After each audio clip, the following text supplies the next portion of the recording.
Solidariteit het verlede week 'n reuse hofsaak gewen. As ons so kyk na die sosiale media reaksie, dan besef ons hoeveel mense word wel daardeur geraak. En dit was 'n hofsaak wat spesifiek gegaan het oor die uitreik van rooi seels. Die kwalifikasieowerhede is verantwoordelik vir die uitreik daarvan. En as 'n spesifieke student nie so 'n rooi seël ontvang nie, het dit ernstige implikasies vir die werksplek.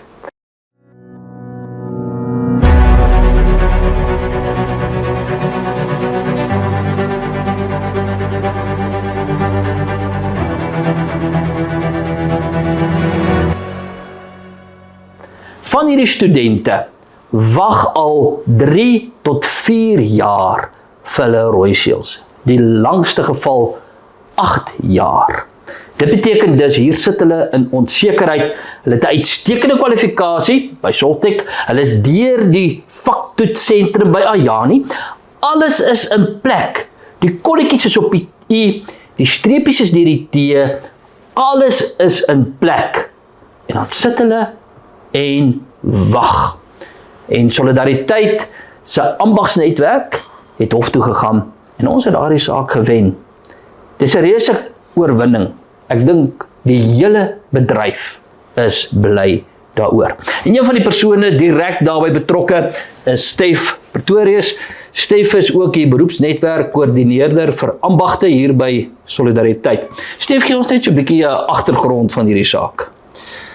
Ja, Dirk, ons het al seker so 'n jaar terug het ons reeds navrae ontvang van sekere studente wat nie hulle kwalifikasies gekry het nie. En ons het toe begin navraag doen oor sekere goed en ons het nie besef dat die omvang so verskriklik groot is nie. En na aanleiding van gesprekke veral met Soltech het ons agtergekom dat hierdie probleem is baie groter as wat ons aanvanklik gedink het. En ons het besluit daar moet iets aantrend gedoen word. Daar moet letterlik iemand met moue op rol inklim, die navorsing doen, kyk of daar 'n litigasie opsie op die tafel is. En wat toe wel gedoen het. Ons het toe lyste van studente het ons gekontak uit ons eie persoonlike foon af somtyds en oor die 800 studente wat ons gekontak het wat met hierdie spesifieke saak sit. Enigiets van kom ons sê van 4 maande uitstaande tot jy nog sê 8 jaar, maar die gemiddeld was so 3 jaar uitstaande. En dieselfde storie het om herhaal. En toe ons besig is met hierdie saak, het ons ook 'n mediaverklaring uitgesit wat deur Marula Media opgetel is. En dit het die duiwel ook oopgemaak. Toe word ons gekontak deur ander opleidingsinstansies, ander vaktoetssentrums, sê hoor jy maar, hulle probeer uit hulle eie uit hierdie ding aanspreek nie, en hulle kom net nêrens te. Hierdie bureaukrasie kry hulle net onder, en hulle kom net nêrens daarmee nie. En dit is toe ons besluit dat ja, ons gaan die hof nader vir uitkoms. Ja, en ons is toe hof toe, en verlede week het ons 'n bevel gekry, en die bevel het 2 belangrike bene. Die eerste been is, dat die nie-uitreiking van die kwalifikasies is onwettig, en die aansoekers, wat deel was van ons aansoeke, se kwalifikasies moet binne 20 dae uitgereik word. So dit is vir ons nommer 1 'n belangrike deurbraak. Ja. Maar dan was daar ook 'n tweede element in hierdie spesifieke bevel. En dit het bepaal dat daar moet nou 'n ronde tafelgesprek wees, en onder andere gaan jy daarbey betrokke wees, en ook ander rolspelers, om 'n oplossing, 'n volhoubare oplossing hiervoor te kry. En hierdie volhoubare oplossing moet dan ook aan die hof voorgehou word. So, die goeie nuus hier is, dis nie net, dis net 'n kwalifikasie, hierdie klompie aansoekers, hierdie lede van ons is gehelp nie.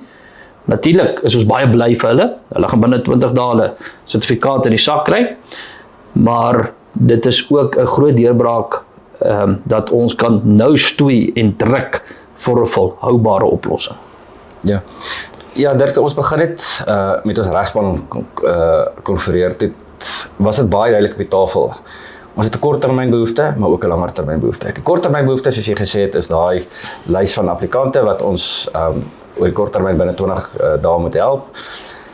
Ons wil oor 6 maande, oor 12 maande weer die hof nader vir presies dieselfde probleem. So ons moet ernstig met ons meganismes in plek begin sit om te verseker dat ons nie weer hierdie paadjie stap nie. Dat ons ergens op 'n plek uitkom waar daar meganismes in plek is om sulke nie-nakoming aan te spreek. En ons het dit toe eens gewees dat 'n ronde tafel gesprek waarby ons ook betrokke is kardinaal om te kan bepaal of hierdie ding suksesvol gaan wees oor die lang termyn. En so ons het hierdie hele situasie het ons toe of gaan projekteer vorentoe in terme van waar ons wil wees, wat ons uit hierdie proses het wil hê. En dit is toe so in die hofstukke en dan was nou nie skikking nie, in die hofbevel is er dan toe so baie pertinent deur die regter was. Hy het versoek dat dit daar moet wees. Wie gaan wat doen, watter rolspelers, wie is baie duidelik oor wat, en ons is baie dankbaar daarvoor. Dit is, in my opinie, dit is nie normaal vir 'n privaat instansie om toegang te kry deur 'n hof tot 'n staatsproses, om seker te maak, hoorie, maar hulle doen hulle werk. Ek weet nie van ander situasies waar dit al gebeur het. Dis absoluut so. Weet jy, Steve, ek het die afgelope tyd 'n irritasie by die howe opgetel oor die administratiewe onbeholpenheid van die regering. Ons het dit gesien ook met die saak wat ons gehad het oor die certificate of need, en ook ander sake wat ons gehad het. En hierdie is deel daarvan. So ons is baie bly oor hierdie uitspraak, maar dis nie net ons wat bly is nie. Ek het gesien in die reaksies wat 'n absolute sig van verligting en dankbaarheid is. Die totale industrie is onder druk en die gevolg daarvan is dat die Suid-Afrikaanse ekonomie kry nie gekwalifiseerde ambagslui afgelewer het. Dit maak die mense net eenvoudig moedeloos. Een so privaat opleidingsorganisasie wat ook by die saak betrokke geraak het, het vir ons stemboodskap gestuur om te sê hoe hulle voel en hoe dankbaar hulle is. Kom ons luister so 'n bietjie die dankbaarheid van een van die opleidingsinstellings wat hulle spesifiek vir jou op jou foon Saterdag gestuur het. Goeiemôre. Ag, Jesus, weet ek is so bly ek het sommer begin huil vanoggend. Ek wil net vir jou dankie sê vir alles wat jy gedoen het nou. Dankie is 'n ou klein woordjie, Stef, maar in my hart beteken dit 'n baie groot woord. Al wat ek wil sê is baie, baie, baie dankie vir julle. Dankie Vader. Ja, dit is emosioneel dankbaar en maar dit is nie net dit nie, ons het ander stemboodskappe gekry. Jy het gesê van dit 'n bietjie sterker woordjies wat ons nou nie kan uitsaai nie. Maar die dankbaarheid is ongelooflik baie. Maar kom ons net gou 'n bietjie terug en ons sê net weer vir die luisteraars hoekom 'n rooiseël en wat dit is en met wat kan jy nou doen as jy 'n rooiseël in die hand het? Hoekom is hierdie ding so belangrik? Jy Dirk, dis maar soos enige graad ook maar, wanneer jy al die harde werk ingesit het, dit is die bewys dat jy die harde werk ingesit het en dat jy daai vlak van bevoegdheid in daai spesifieke vakgebied bereik het. En dit is maar vir enige werkgewer of 'n maatstaf. Voordat ek jou aanstel, weet ek, daar is die minimum van jou kwalifikasie of van wie jy is. En dan eers begin ons kyk na ervaring en spesialisrigting ervarings. Nee. So met ander woorde, die rooiseël is die beginpunt van alles. Dis die sleutel om daardeur eers te begin oopsluit.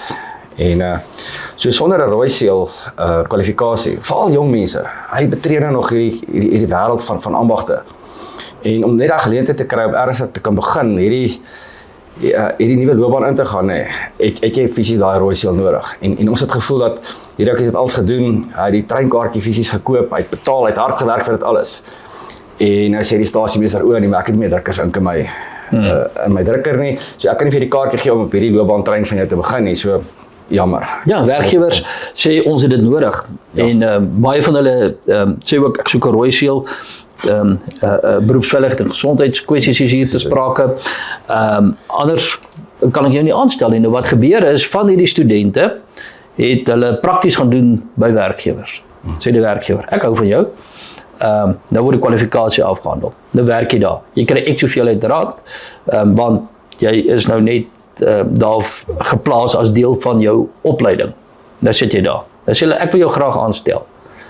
As hy jou aanstel, dan verdriedubbel jou salaris. Dan word jy skielik 'n vol ambagsman. Dan kan jy nie. Jy word nie aangestel nie. Daar sit hulle vir 3-4 jaar. Dit het 'n reusagtige implikasie op hierdie studente. Ja, ons het met sekere van die studente het ons wel met hulle gekommunikeer, gesê hoor wanneer jy in so 'n werksplek is, veral wanneer jy deur daai jaar nie geplaas is, en jy kom in so 'n situasie, het ons uit die ambagnetwerk uit ook die opsie daar gestel dat ons begin gesels met die werkgewer. Sê hoorie maar, ons is besig met hierdie proses. Ons het selfs van die hoofstukke wat ons beken het ons vir hulle deurgegee en sê hoorie so maar, wil julle nie maar, ons verstaan julle het seker regulatoriese goeders waaraan julle moet voldoen, maar julle ken hierdie ou. Julle wil hom in diens neem. Julle weet wie wat is hy en wat is sy vaardighede. Wil julle nie maar hierdie ou aanstel in elk geval en dit regmaak? En as dit in 2 gevalle het ons positiewe terugvoer gekry van die ouetjies is geabsorbeer. Hulle is ambagslei. Die probleem net daarmee is, die oomblik as jy dan wil bevorder of na 'n ander afdeling toe gaan of as jy wil skuif, Ja. dan as jy gesnoeker. So jy het 'n korttermyn oplossing daarvoor, so jy word geabsorbeer in dit, maar dan sit jy. Ja. Dan kan jy nêrens heen gaan nie. Tipies goed soos elektrisiens, hulle begin al kyk na goed soos bedradinglisensie. Jy kan nie nêrens heen gaan as jy nie daai basiskwalifikasie het nie. Ja, dit uitgereik word. En ons sit nou met Charlotte vra daaroor, oor bedradinglisensies. Kwalifikasies wat daar nie uitgereik is en so hierdie stryd is 'n voortdurende stryd.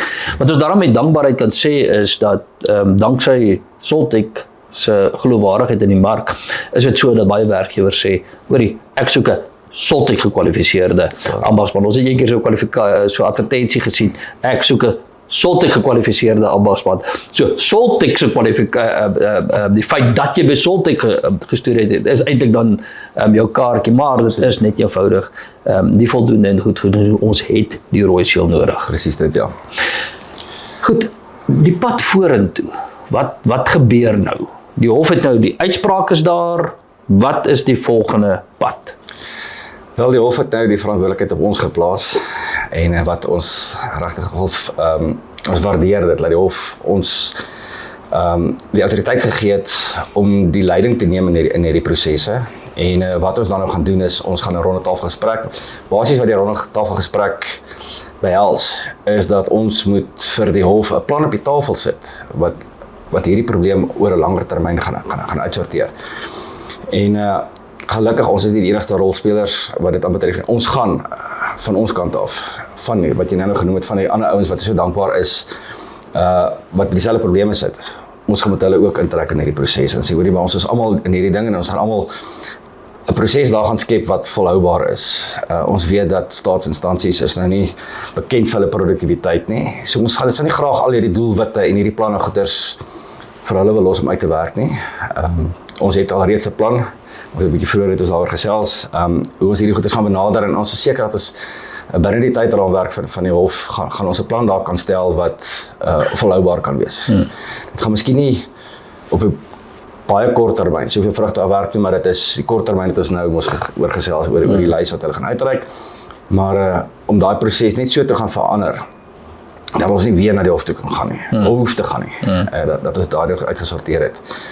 So, ja, dit is vir ons nogal, ek kan amper sê eer om namens ambagslei nasionaal te kan optree in hulle belang, vir al die jonger ouetjies namens hulle te kan optree en 'n rolspeler daar te kan wees.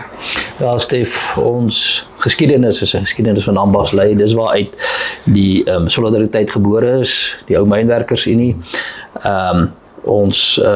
Ons het nog altyd die droom om absoluut die ambagsberoep edel te maak en vir hulle in te tree, uit dankbaarheid ook, wat ambagslei vir Suid-Afrika doen. Dis hoekom ons Soltech ook gebou het, maar ook so ongelooflik mooi gebou het, om vir hulle dankie te sê. So, jy is reg, dit is vir ons 'n eer om in te tree vir die mense wat die ratte van hierdie ekonomie laat hardloop. Nou baie dankie aan almal, dankie Stef, dankie vir almal wat betrokke was by hierdie saak. Is 'n groot saak, is 'n groot deurbraak. Wat 'n voorreg om op so 'n manier ook in diens te kan staan van ons jong mense, maar ook van ons ekonomie. Solidariteit het 'n stewige teenwoordigheid op sosiale media. As jy meer programme soos hierdie potsending wil sien, besoek Solidariteit se sosiale media. Dit is nou op Spotify, YouTube, Facebook en oral op sosiale media.